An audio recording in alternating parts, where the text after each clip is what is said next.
एक बार किसी एक नगर में एक साहूकार था।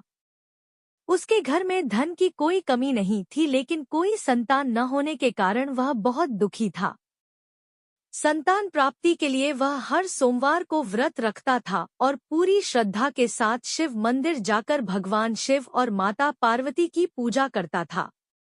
उसकी भक्ति देखकर एक दिन माँ पार्वती प्रसन्न होकर भगवान शिव से साहूकार की मनोकामना पूर्ण करने का निवेदन किया। पार्वती जी के आग्रह पर भगवान शिव ने कहा कि हे पार्वती, इस संसार में हर प्राणी को उसके कर्मों का फल मिलता है और जिसके भाग्य में जो हो उसे भोगना ही पड़ता है। लेकिन पार्वती जी ने साहूकार की भक्ति देखकर उसकी मनोकामना पूर्ण करने की इच्छा व्यक्त की।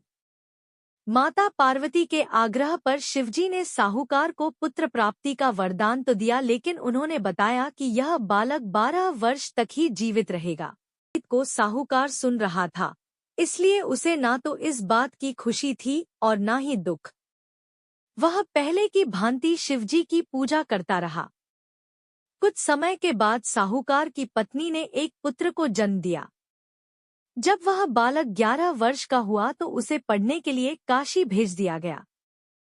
साहूकार ने पुत्र के मामा को बुलाकर उसे बहुत सारा धन देते हुए कहा कि तुम इस बालक को काशी विद्या प्राप्ति के लिए ले जाओ। तुम लोग रास्ते में यज्ञ कराते जाना और ब्राह्मणों को भोजन दक्षिणा देते हुए जाना।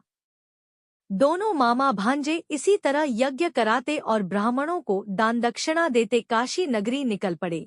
इस दौरान रात में एक नगर पड़ा जहां नगर के राजा की कन्या का विवाह था, लेकिन जिस राजकुमार से उसका विवाह होने वाला था वह एक आंख से काना था। राजकुमार के पिता ने अपने पुत्र के काना होने की बात को छुपाने के लिए सोचा क्यों न उसने साहूकार के पुत्र को दूल्हा बनाकर राजकुमारी से विवाह करा दूं। विवाह के बाद इसको धन देकर विदा कर दूंगा और राजकुमारी को अपने नगर ले जाऊंगा। लड़के को दूल्हे के वस्त्र पहनाकर राजकुमारी से विवाह करा दिया गया। साहूकार का पुत्र ईमानदार था।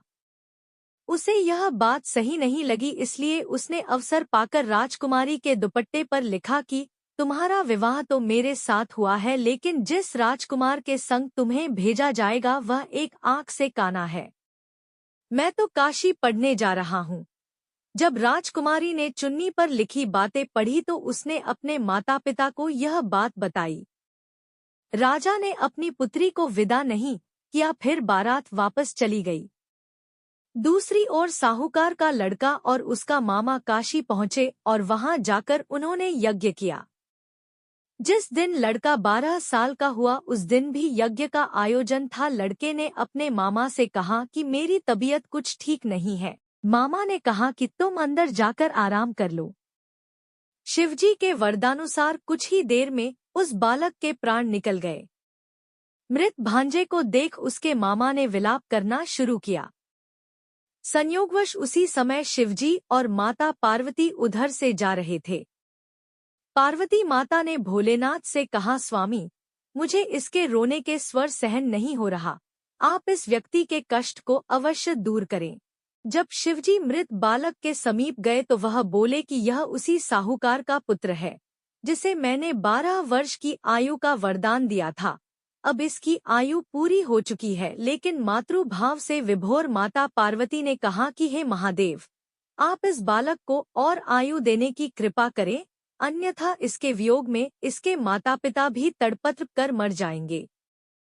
माता पार्वती के पुण्य आग्रह पर भगवान शिव ने उस लड़के को जीवित होने का वरदान दिया। शिवजी की कृपा से वह लड़का जीवित हो गया। शिक्षा पूरी करके लड़का मामा के साथ अपने नगर की ओर वापस चल दिया। दोनों चलते हुए उसी नगर में पहुंचे जहां उसका विवाह हुआ था। उस नगर में भी उन्होंने यज्ञ का आयोजन किया। उस लड़के के ससुर ने उसे पहचान लिया और महल में ले जाकर उसकी खातिरदारी की और अपनी पुत्री को विदा किया। इधर साहूकार और उसकी पत्नी भूखे प्यासे रहकर बेटे की प्रतीक्षा कर रहे थे। उन्होंने प्रण कर रखा था कि यदि उन्हें अपने बेटे की मृत्यु का समाचार मिला तो वह भी प्राण त्याग देंगे, परंतु अपने बेटे के जीवित होने का समाचार पाकर वह बेहद प्रसन्न हुए। उसी रात भगवान शिव ने साहूकार के स्वप्न में आकर कहा, हे श्रेष्ठी, मैंने तेरे सोमवार के व्रत करने और व्रत कथा सुनने से प्रसन्न होकर तेरे पुत्र को लंबी आयु प्रदान की है।